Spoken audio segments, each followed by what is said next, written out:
Hello, Nick Berente without your beard. I told you I don't like that. Hey, Wrecker. What do you mean you don't like it? Well, I told you, look, you look beautiful with a beard, and now you look like a horribly aged young person. You look a little bit like what's his name? Brad Pitt in that movie where the age thing is reversed. What's it called? The Curious Case of Benjamin Button. That's what you Yeah, look like. that's what I look like. Really? I'm a young person who looks like fake old. Is that my? Oh no. No, you look good. And I told you this before. If when I'm your age and I look like I'm in your shape, I'll be very happy. Well, thank you, my brother. Although I did just stand up yesterday from my desk and twisted my ankle, so now I'm limping. And it was no exercise, no nothing. I just stood up. Oh well. So Nick, we had the last couple we had three amazing guests. I mean, back to back to back. We had JVB, the very famous JVB, where people are really excited. When you looked at the comments that we got when that episode came on, everyone's like, "Oh my god, this is so cool that you talked with JVB." Then we had Shaila, who's a very different person, and but also brilliant and intellectually engaging. And then of course we had Jason, which again was a very insightful exercise that I took a lot away from. So I thought today we'll just reflect a little bit, right? And see Yeah. like I thought they all brought very different messages to the table, and several things stuck with me, but very different things from each one of them. Yeah. Well, I'll tell you the main thing. The main thing that I took away from all three Okay. was that we need to work on microphones of our guests. Right. Okay. Because JVB and Shayla, I don't know, they were working with like their integrated microphones, right? So they were so soft. And I know you turned it up, but when I listened, so I try to listen to these for some quality control or make sure we didn't say anything too silly. Uh, it's hard because you and I are now professionals, right? We have these microphones. We put our mouths right up to the microphones and we have clear sound. Uh, People who aren't used to this, they're just used to Zooming. They're fine with whatever integrated microphone or what. And then the sound is always awful. So we have to deal with that. Now with Jason, we actually had him get a microphone and put it up. The problem with him is when you talk to him, He just moves so much. he's looking to the left half the time, then he's looking to the right the other half the time. It's like, why bother getting a microphone if you're never actually going to look at the microphone, People, right? if you want to have a metaphor of what that looked like when we were recording with Jason, it was like he was on a carousel spinning around the entire hour. And every now and then his mouth was actually next to the microphone, and then whoop, whoop, whoop, whoop, whoop, the circles come. Yeah. Yeah, he was very moved around quite a bit. Now, what's funny about Jason is he's a big influencer, and we were talking to him about being an influencer, and then he decided to hibernate his accounts, so he's Yeah. not on LinkedIn And actually. he's not on Google Scholar either. I was looking up a paper. I think as I was preparing the references, right, for the episode, I was like, where have all his papers gone? He's I don't gone know what from happened there. But so maybe he just takes a break. Yeah, he's gone from being one of the most visible people to just disappearing, right? I'm sure it's Overnight. not the last time we'll hear of him. Hey, so Uh, so you had this one big takeaway and your usual spiel about quality of sound. People like Nick is a little bit of an of a sound quality, if I may say that. oh, geez, oh, nice. Oh yeah, sorry. Probably want to cut that out. But or bleep it. I could bleep it. All But right, bleep it. like I took three very different things away. Like you want to hear Okay, my three takeaways from these three conversations? absolutely. So from JVB, my big takeaway was the power of positive energy. We can talk about that in a second. Like, positivity as a trait for a researcher. I never quite thought about it this way, but he's a living, breathing example of how that can actually benefit your science in a way, right? Yeah, and then what are you? You're like a living, breathing example of negativity. No, I wouldn't say that, but I feel myself becoming an old grizzly, critical, negatively predisposed man, and I don't like it. And he called me out on that, not on air, But he said to me, like in a friendly, positive way, of course. But he said that too, right? But if you think about him, like he mentioned that he just breeds positivity and he builds a career around it, and not Hmm. just for himself, but also for the people around him, right? And so I think I just never thought about it much that could actually be a very valuable trait. Right. If you think Yeah. about it, like me and many others, he's an engaged, he's a field applied researcher, like we work with firms, etc.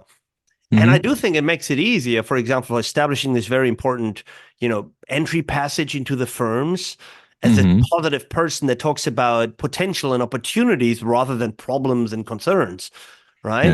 Yeah. And I think that kind of even shows in his papers. Yeah. He certainly doesn't do critical research. No. So that's my big takeaway there. The takeaway from Shaila to me was the power of thoughtfulness, right? I Hmm. found myself while we were doing this episode, I found myself being particularly quiet or more quiet than I would normally be. I Hmm. don't know whether that's true. It's just my impression while we were recording.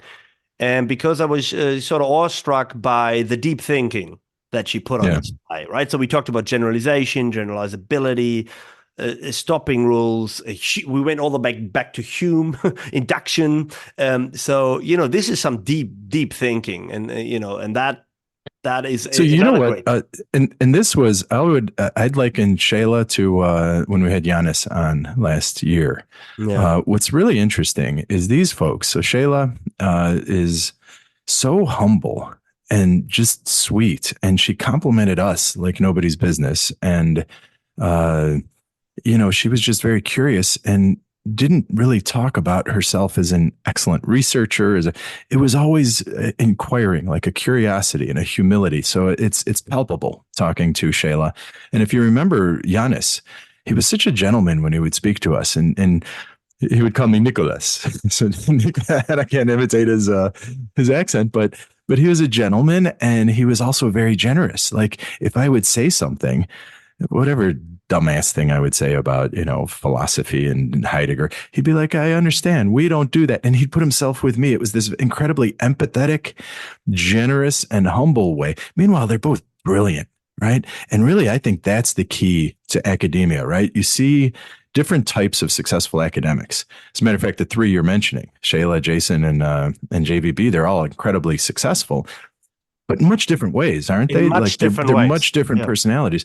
But I put Shayla and maybe Giannis and some others into this bucket of they're so curious and they're so humble in the sense that they're generous. They let other people think that they're smart.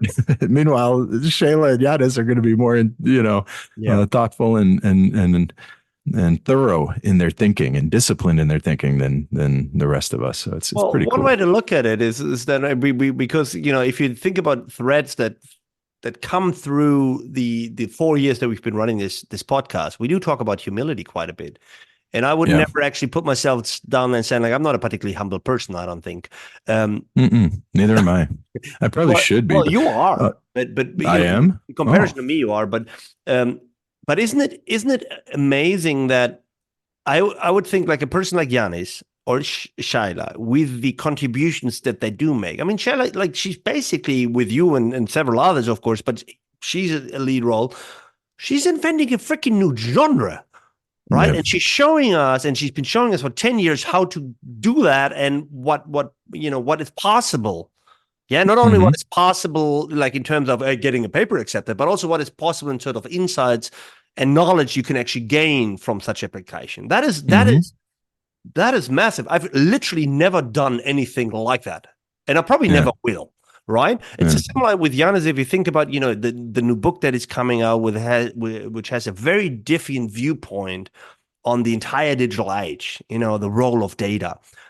I don't think I'll ever Yeah. be able to do anything like that. So I do sit there from the outside and I marvel at both of these contributions. And I'm thinking sometimes people like that should be less humble. and, and Exactly. you know, But the and then ones who there's are other people. actually, Yeah. yeah, the ones who are actually doing, and then the most arrogant people, when you run across them, and we have plenty of those in academia, they're everywhere. What's funny is when you're really arrogant, you're generally not. Uh, Giannis or a Shaila, right? Those very arrogant people are generally not deep thinkers. They're not thorough thinkers. They tend to be, they have a system, and maybe they're very insecure, and their arrogance comes from that insecurity, right? They have to always pretend like they're the experts.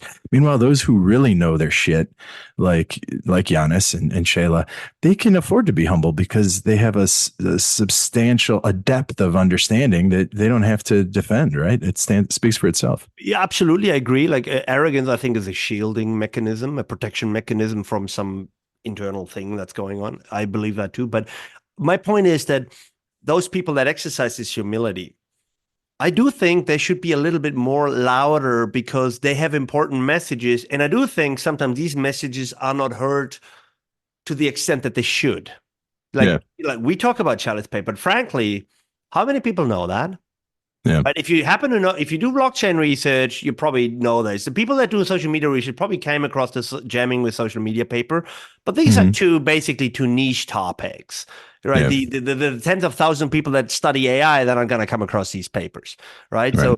So the same with Yanis, like all his contributions in all, but it's not that he's also, winning the citation game or something like this. So the No. impact could be bigger. And I think if you ask them, they would say something like, look, I wish I would have been a little bit louder, or, whatever you want to say that, right? Like the danger, of course, is that you run into this bragging, arrogance, etc. But that my point is sometimes like we need to help people even see and find these messages, so they are able to then discern whether or not that they're worth hearing, or whether they want to be impacted by them. But you can't be impacted by a message if you didn't even know the message existed. And in today's world, with the flooding of papers and journals and news and fake news and everything, it's a search problem. And and the only person that knows the message is the sender. So I think it's the sender's obligation to do something about it. Yeah, but like we've said many times, a duck should fly and swim. It should, and we're forcing a duck to walk, right? Giannis is not a popularizer. Now, maybe Christina is a little more, and they're a team anymore, right? So we're giving Giannis all the credit, but I'm sure Christina contributes, much, absolutely, as much, or if not more, right?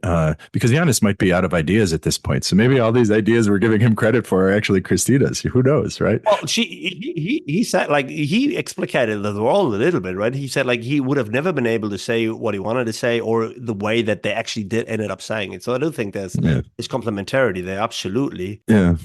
He said that she's on the, publication incentive. Like he's not particularly incentivized at this point in his career to get another paper out or whatever. His reputation's set and whatever, but certainly she is. But I think that what you're saying, and even if you look at Shayla, right, she did this stuff. She was a trailblazer.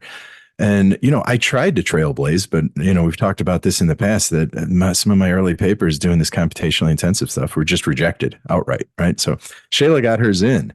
We got a couple in, but, again, she's not the popularizer. But because of Andrew and the editorial, and because we're now a group and we're pushing these messages in every area we can, that's happening. So we're kind of pulling Shayla to popularize her trailblazing, which I'm not sure she would have done. Like, she's a total scholar. She would just be doing her scholarship, right? I don't think she'd be worrying about popularizing a method if we didn't kind of pull her that direction. I think those are different skills. There are the popularizers and the salespeople. I think you're right. And I think it may not even be first of all, doesn't have to be her job to popularize and socialize. It doesn't have to be any one person's job to do that either. It could take the village, the entire community. So what I mean is, I mentioned in the episode that I liken what you guys are doing to the evolution of the design science genre, like over the last 20 years, just because I saw more of that, I guess. But another, I guess, not methodological, but another niche that came up in the time that I was involved in was, what is now like green, right? This sustainability and technology thing. And to me personally, frankly, this is always the counterexample of what not to do, right? So 15 years ago, Rick Watson and one or two others, they wrote, Merrick Boudreau was involved and a few others, they wrote to one of these issues, opinion commentary papers, sort of like providing the impetus to saying, let's get going. We need to address this topic. They crafted a special issue. and they build what later became a special interest group. So they started building a community. Now, and I was there from the start, and involved from the start to this day. But in my view, what happened then, which is the big mistake they made, I think, or we made, I think, is we were too harsh on each other. Like for a while after that initial 2013 special issue on environmental sustainability in IS, you didn't see a paper or a decent paper for almost 10 years.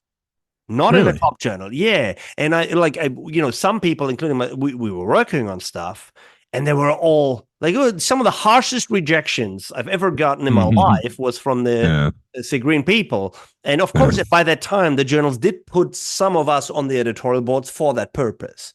Right. Yeah. And I think we've been too harsh. We should have been more accepting, more forgiving, cutting ourselves some slack, which is something, by the way, that Jason mentioned. Like, we're self-taught people. Like in this particular case, we're self-taught. We're not environmental scientists. We're self-taught people that are trying to make the connection. And of course, we know the IT side better than the sustainability side. Of course. Right. I wouldn't wager to saying, like, I can't model a biological ecosystem and see what happens and whatnot. Right. Of course. But, we shot too many of these initial ideas down, which is why I think to this day, the community hasn't grown. It took a long time to get the second, the third really good top paper out. We don't really, the most seminal paper in this area, still the initial commentaries that basically say we should be doing something, right? Yeah. So, and I think to me, this is always the counterexample for a specialist interest group, for a community that forms and saying, like, let's not do that. And when I was president of SIGDI the last couple of years, like another new special interest group about digital innovation, I said, like, let's not do that. Let's be accepting, let's be inclusive, let's be welcoming, and let's foster this community, which you can only do if you show people that they can get this work and get it out there. Because if people can't make the careers with this, they will flock and move to a different topic. Well, all right. So you're talking about design science worked. This green did not. Maybe our computationally intensive theory construction will. So I have a different view of these things. Okay. Number one, with our computationally intensive theory construction, there are people like me, Shaila, Hani, Stefan, Aaron, Youngjin, and Kale, who are all wanting to publish papers, right? We're motivated to publish papers. And every single one of those people I just mentioned has the confidence to give a paper a chance and direct them how to get published, right? I think what we saw with design science after the Hevner article, as someone who's not in that game, the only thing I saw for about 10 years was how to do design science in the top journals. I agree. There were no actual design science articles. Yeah. There were action research plus design science. Then there was this design science, and then there was principles. And it took over a decade for us to get some of these, like Roman's paper and some of the other, your own paper, if that's design science, the representation one. But there are a few, these are all like 2018, 2019, 2020, right? That's when the design science papers started coming out in top journal. Abbasi's stuff was like, right? So I actually don't think design science did it right. And here's why. I think the design science folks and everyone else was treating them harshly. They were not looking to publish. They were trying to, they were erring on the side of rigor. And I think that's what you're saying about green as well. And I don't think we shouldn't compromise on rigor, and we should always insist on rigor. But I think what happens is the editors have two different postures. The one, and we've talked about this so many times, right? The one posture is, if it's not great for MISQ or ISR, then I just reject. It's got to be really awesome. And the only criteria I have for that awesomeness is rigor, right? In a sense, that's what I fall back to.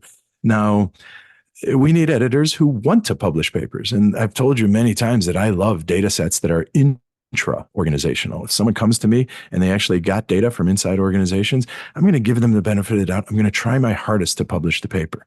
They might not let me. They might not let me. Well, yeah, I know what you mean. I know. You need some rigor at some point. And if you give them a chance, one round and then a second round, and it's still kind of messy, and it's like at some point you can't be writing the paper in the review process, right? But if you give them a chance and then they come back and really elevate things in a disciplined way, and, then, you go a couple rounds with them and you get it in. Yeah, I think you're making a very good point about the I guess the primacy of rigor. And I think the tendency to fall back on rigor is normal because we see that in the entire discipline. This is what happened to IS as a field in the 90s. How do you establish Mhm. yourself? By showing that you're just as much of a scientist as everybody else. So Yeah. you elevate rigor. And whereas, like, and this is what I tell my students all the time, rigor is really a hygiene factor. That's Yeah. what it is. You need to be rigorous. If you're not rigorous, you're out. But if you're rigorous, you're not automatically in. And that's the way to look at it, right? You need to be rigorous and do your work well. You need to be a very good scientist. But that's not enough. You need to have, whatever, sexy data, original idea, that you need these things Yeah. as well on the basis of good training or something, wherever you get your rigor from. So Yeah. let me fast forward a little bit because um, Jason Jason's was really interesting. The couple talk was a couple of interesting in a couple of ways. First of all, is he basically schooled us in behavioral research. Like he told us how to get it done, and we came in with his attitude of like, there's no place for that type of research in this world anymore. And Well, he yeah. schooled, right? So he schooled us in a way. And I remember saying to him, like, look, in a way, I said, like, look, you're just telling us to read a textbook and do it thoroughly, like some of the Yeah. stuff that he said, you could interpret as saying, look, every good textbook from the 80s about survey research says the same thing. Like think about design, think about sampling, think about these things. Um, but of course, it was a little bit more than that. But he made this very interesting point that stuck with me, which is we need to cut ourselves some slack because most of us are self-taught. He said that Hmm. at some points, right? He said, like, look, he had a psychometric class in a first year PhD. I had a survey class in 2005. I did. Yeah. That's Yeah. about it, right? And I think later Hmm. on, one of the guys came in and gave a Literal or PLS workshop, one of these things, like half a day, and you're like, hey, click here, click here. That's the training that I actually received, and everything else was self-taught. Now you can think about teaching yourself these days a little bit easier. Back then there's more tutorials, there's more YouTube. You can learn R with and Python with YouTube. We couldn't Yeah. do that. um, but the point about being more cognizant of this and allowing ourselves to sort of learn and you know and not expecting textbook level stuff all the time, I thought that was a very, very interesting as well. It resonated with me certainly because I didn't have super duper training in all the things. Certainly not to this day Yeah. either. Yeah. And sure, we're all self-taught, sorta. Except that we're not. Yeah, except that we're not. We all were taught and we were all socialized into a field. But then at the same time, these methods are always changing. So I guess in our careers, once we're out of our PhD program, we do have to teach ourselves whatever the current method is, right? Don't we? Oh yeah. Uh, so I guess we are self-taught on some things, and especially those of us like me and you who like to flitter around research. But right, I feel like I have the fundamentals. I understand inference. I understand isolating variables. I understand process versus variance theory. So I get the fundamentals. Uh, Operationalization of constructs. And I feel like I can move these fundamentals around. I can use them in qualitative. I can use them in quantitative. I can use, right? And then I just have to learn the language, the lexicon of whatever method I'm in. So I'm probably a little overconfident with that stuff. But then I partner with people who know those methods. Well, the reality for me is the same, to be honest. Like, I'll give you a concrete example. Over the last couple of weeks, I was asked here in Hamburg to do a quant workshop and sort of like classic survey experiment, just an introduction, like a day or something. And like, sure, sure, Yeah. sure, I've done this, right? And then I realized as I was preparing, I was like, well, except that I haven't done any of this in like 6 years. Like my last Yeah. survey paper is from 2017, which means the work was in like 2014. And even Yeah. my experiment is still have like one or two under review somewhere, but the actual experiments were, I think, in the pandemic, so again 3 4 years ago, and I felt myself pretty much out of depth, and so I'm like, oh Jesus Christ, I don't actually like I know exactly what I'm supposed to be doing, but how again am I doing this in R? Like where Yeah. do I click again? Where was it? Like, or it started like, where was that weird function again? Where do I get my cron bus from? And what Yeah. exactly is the level that I'm expecting right now? So you fall out of shape very quickly. And I think the two takeaways are: number one is, you got to stay abreast. Yeah. Absolutely. Probably Yeah. in a very operational sense, you got to keep on doing this, or Yeah. of course, or I guess surround yourself with these method specialists that that you understand enough to know exactly what you want to do, but they're just like, in my case, like Calvera, who I work with, he's just so much better in R than I am. Yeah. Like, I know what I want to do, but he gets it done in like in 5 minutes, and take me 2 weeks, literally. Yeah. Yeah. That makes him a perfect co-author, right? He's one of these method specialists, and like, hey, look, can we do this? Can we do this? Can you run this test? Poof, poof, poof, it's done. It's awesome. And teaming up is really the route to success because it's a numbers game right now. And if you have a good team, you knock out a few papers together. You can leverage your ability and their ability, and then you have these synergistic outcomes. Except for when you and I get together, then it's like the opposite of, when you add both of us to, then you've extended the time and the effort because we come from different perspectives sometimes, right? But at the same time, the idea would be that in the end, once you and I agree, it should be much better and much more interesting. Right? It's an arrogant thing to say. It should be like, it's tough, but given that it's us, it should be really awesome. But no, you're right. You're right. The other thing from Jason that I started reflecting on afterwards, right? We started by comparing these different systems, right? He's an American, goes to Germany to work with, Manuel Wiesche and Helmut Kretschmer and whoever else from the, in Germany with these teams. And I'm a German who actually likes to collaborate with people from the US. And these systems are within them, they're very, very different. It made me realize that when I look at my team, because I have what he said, like, I'm raising a pack and you guys have the village raises a student, right? So it's flipped. Yeah. I realize, like, I have 6 students around me at the moment. So at the moment, for this year, next year, easily the next couple of years, there's not going to be a lot of Jan et al. Type of pay. I literally don't have the time because I'm teaching so many of them to write their first paper. So there'll be a lot more paper with someone, and Jan, and they're not all going to be, quarterly paper, whatever. Like, literally at the moment, that's not possible because a lot of that time goes into, I don't know, writing, helping them write their first ISIS paper, getting their first submission in some journal under the belt. It's very, very, very different, and it's fine for me. But if you're playing the top of the ranking game or something, then that would be a horrible strategy. You can't do that, right? Yeah. So of the 6 students you're working with, how many do you think are going to end up in academia and how many go back to industry? Because this is the issue you have in Germany, right? Is that a lot of these students are very promising and they just go to industry. So, well, they'll probably all listen to this. One, maybe 1 out of 6. And the other 5 most certainly will not. Wait, you said 1 will go into industry? No, 1 will maybe go into academia. 5 will most certainly go into industry. Really? Yeah. And if I look, I think I've graduated 14 or 15 doctoral students to this day over these 15, 16 years. And Julian Lehmann is a professor. Mo Jabari, like Aras, he's in Laval in Canada. He's a professor. And then I regard Fred, who's actually technically, he was my postdoc and he's at UQ. That's 3. The other 13, they're not in academia. Wow. It's not that they went and then didn't make it. They literally never entered. Yeah, the good news is you seem to generate practical PhDs. So people who are valued in the world. I don't think it has anything to do with this. Is like in IS, especially in Europe or even Australia, where you work with firms on pretty phenomenon-driven, practically problem-driven research. They are like, they can literally get a job every day. Like, that's not the problem. The problem at the moment is that academia for many of them is just not attractive enough because the salary is better, the pressure is extremely high, and if they don't happen to love it, and if they don't happen to be a great writer, I had several, like Roman, the student that I worked on the i-xvi paper with. He really didn't like the writing part. He was not a bad writer at all, but he really, really, really didn't like it.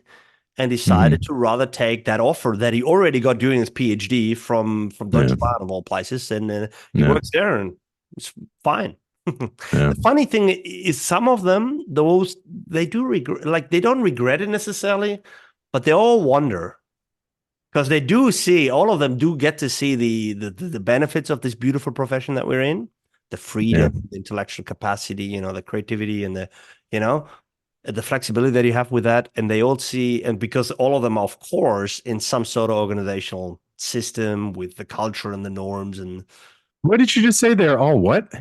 they all see the benefits of the academic profession, and they're all, Yeah. of course, in some organizational system All with right. politics and the norms that comes with that, right? Okay. I thought I misheard you say something there. But I'm not going to. No. But the bottom line is, uh, this is a wonderful profession, and Oh it's yeah. an intellectual, stimulating profession. And from the outside and from the inside, it looks pretty beautiful, doesn't it? We hang around with young people, we discuss ideas. Our networks are global. We've talked about this many times. The beauty of this, and it's an intellectually.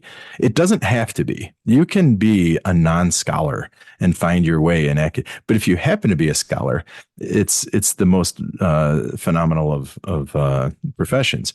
And there are people who go into industry. It pays more, it's more exciting, it's more practical. It's like, I mean, especially in the US, right? There's like we actually uh glorify the business person, right? Our whole Calvin Coolidge said the business of America is business, right? And our entrepreneurs and our industrial moguls are our celebrities, right? Many, many times.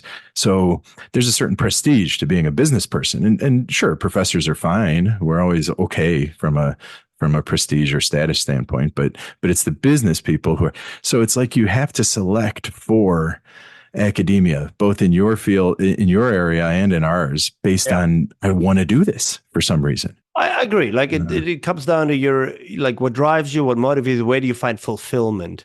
And I think after a while, like I think I would struggle outside, to be honest. Like I'd be a horrible employee because I would say like, no, who are you to tell me what to do? I'll decide by myself because I'm a very important professor.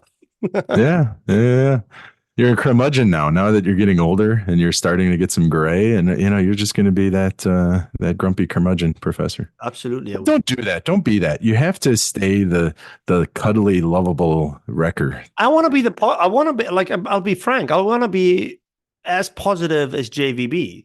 Because this is not a show. No, that's impossible. No, Well, yeah, nobody but can. it's a nice sort of like a stretch goal because he doesn't put on a show. He didn't just say that. We know that he is like that. He's a bumblebee that runs around happily. Like I went to the zoo with him and his kids because we live in the town, and he's crazy positive. Everything is exciting, even a butterfly and a horse. Anyway, so Yeah. he's just like that, and there's a beauty to that. And you said like there's different pathways to a career in academia. Like you can be the scholar. We talked about this a couple of times. There's different identities, and we even here in this podcast we reduce it very often to the scholarly, the humble, the theoretical, that kind of guy. For example, Nick, we've never had an episode about teaching, even though that is a core part of our identity. It's a core part of our workload every week. It's a core part of what we do, but it's like a second grade cousin or something, like a second class citizen. Oh, interesting.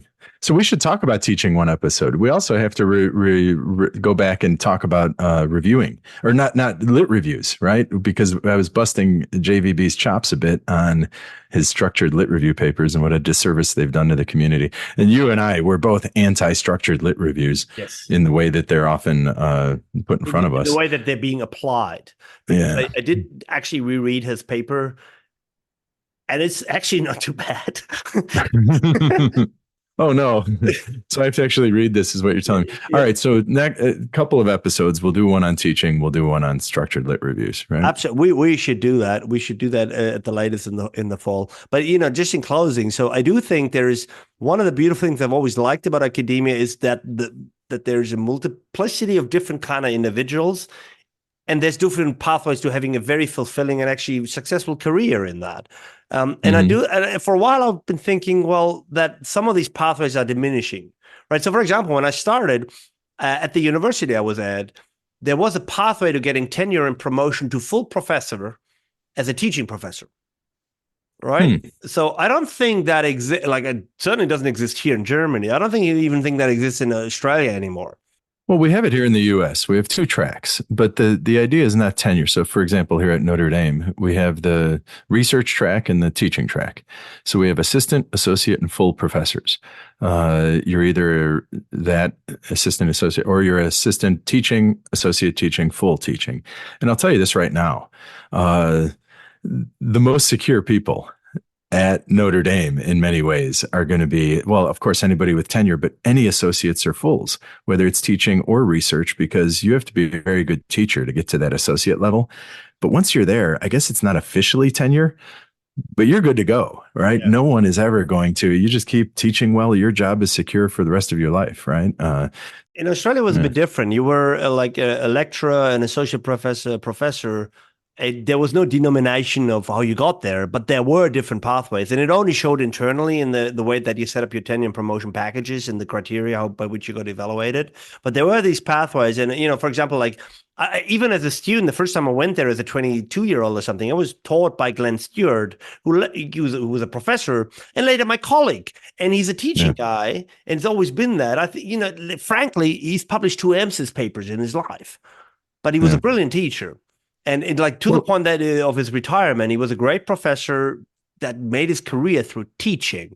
And he would say as much as well. And I don't think that's possible anymore. And I think like no, I'll actually disagree with you because in the US, most schools have two tracks, like I just described Notre Dame having. They might use different terms, like when I was at Georgia, they called it lecturer and senior lecturer. And so there are different names for these at different schools. But if I were, say, a European, if I was a German and I got my PhD, I don't think they know this in Europe, in that it might be hard. Like Julian Lehman did it, and some other folks have done it, where they make the transition. They do good research, and then they get a research job in the U.S. at a top school. But it's actually, the bar is going to be, we need teaching professors, and we need teaching professors with PhDs. So if you have a calling, like you love teaching, like you'll do the research, it's okay, you get your dissertation done. But what you really want to do is be a professor, teach, and maybe live in the US, there's tons of opportunity. If you're technical, if you understand information systems, you get your PhD at Hamburg with the illustrious nucleus chair, right? Or whatever you are. whatever. Most schools will look at you, and some of the most elite schools, the MITs of the world, right, will look at you as oh, you're teaching. Well, we love to have PhDs teach our classes. And if you know your content, you don't have to be a great publisher, and you don't have to go into that game. So actually that teaching route is very much alive and in demand. And we get people from all over the world here, right? Because a lot of times we even have masters. So in our programs, because we so much value teaching, we sometimes some of our teaching professors don't even have a PhD, they have a master's. But of course we want them to have PhDs, but some of the greatest teachers only have a master's, right? Yeah. So Well, that's good to know. Like, and now that you say that, I mean, on I's World, on the email thing, I saw quite a few teaching professor position announcements. So I guess that backs you up a little bit. So I'm pointing out is, like, I think it would be good if we had a system in which there is the MISQ and ISR way, sure, but it allows other people to have different type of careers and still be successful. Like if we manage that, because the worry, and I said that as much in the episode with Jason, is what I think Germany's doing with all its peaks and valleys, and they're still niche and people doing different things and things differently and all that. But by and large, they have adopted the American model. Like as a country, as a set of institutions, by and large, that's where the research model. The research model, the promotion model, the criteria, like the business school here aren't all that different anymore. And I can say that because, at least for the last 15 years, it used to be completely different, as you know. And at many places, like Hamburg, it's literally the same as Notre Dame. We don't have a different criteria or anything. I mean, the only difference really is that the language that we speak on the hallway, because even our courses are in English, it's just the same. But you have professors. Do you have teaching professors like we do, or no? You just have you have 10, you only have research professors, and then all their PhD students and everything do like TA work, right? Yes, absolutely. But what we have, because this is a system in transition, we still have old, let's call them old professors, tenure professors that got their tenure, let's say the 90s or something. And they were, because they were certainly not research professors, and they were more or less good teachers, let's put it that way. But they're not the people that write papers. They never have. They never will. So that's what I mean. It's a system in transition. You see some of the old and the new. You see some good systems. You still see some horrible systems and practices. It really is a country that has changed its academic system, not just in the business schools. throughout. Mhm. Because Germany, as you know, it has very high ambitions of itself. It wants to be, the country of Yeah. the poets and the thinkers, Well, etc. and here's why you don't have the dual track like we do in the US. Notre Dame, our PhD students, we have few of them, right? There's many of us who train one student, but that student, we try to minimize their teaching. We have them teach a class or two before they graduate so that they can go to the market having taught a class. And then we coach them on that class, but we don't use them for their teaching labor. In Germany, from what I understand, you have that Herr Doctor Professor who's doing the big lecture or whatever, but then those 6 students of yours, they're actually doing a fair amount of teaching, They do, right? it's not too much, but they all have their own teaching load that they have to fulfill. Most of the Yeah. time, they do that by doing the tutorials, right? Like a TA does. Okay. But then, so for example, I think one common misconception is they're not doing my teaching, Yeah. so that would be nice. So Well, I then don't, who does your teaching? well, I have to do my own teaching. No, I don't believe that. See, and I teach a lot, like German professors have to teach a lot in comparison to American or, Australian or Really? somewhere. Yeah, well, but we have these TAs, and in a way, they also are RAs, right? It's actually a very luxurious system in the sense that you have that your chair professor comes with all these assistants whose job it is to assist you. It's Yeah. crazy good, right? So I don't think that I'm particularly good at leveraging all of them, but other people are. So it's yeah. Anyway, it's quite well endowed. Let's put it that way. Hmm. So, do we have a conclusion from today? I don't think we did. We just No. rambled. Yeah, we did. We rambled. This was another, and it was supposed to be a short one. I think we rambled for like an hour. All right, dude, listen, we're going to do a podcast on teaching at some point. We're going to do one on systematic lit Oh, reviews. on different types of literature reviews. I only don't want to talk Okay. about this. I want to talk this about some others that I like better. Okay. All right. Sounds good, amigo. All right, amigo. Talk to you next time. Yep.